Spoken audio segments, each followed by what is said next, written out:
पक्षले चाहिँ आशीर्वाद दिउँ होइन। अब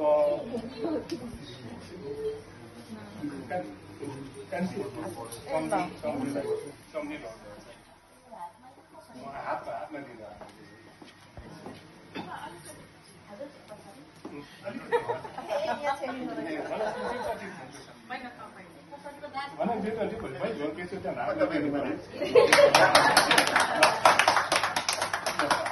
अब लाउनु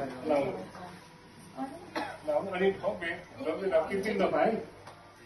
भुइँ सोरेर नि हाम्रो त त्यसो अलिक धेरै राम्रो अब ठुली नानी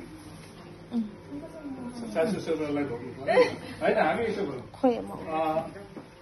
फुपूलाई पहिला यता ढोकाएर अनि भरे तिनीहरू त के पनि एकखेप ढोकेल गर्दा हुन्छ कि तर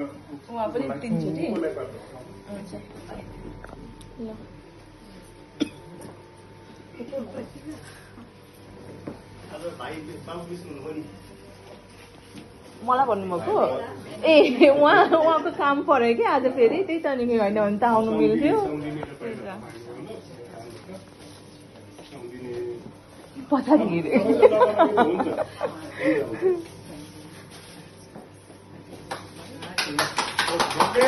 तिन दफा पनि भने त्यो त अब त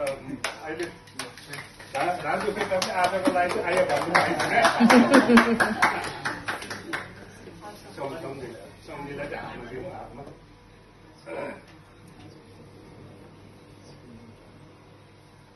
आफै लाउनुहोस् आफै लाउनुहोस् त्यही तिन दफा अब तिन दफा पनि गयो नि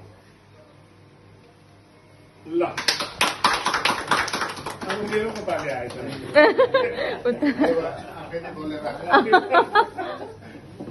ए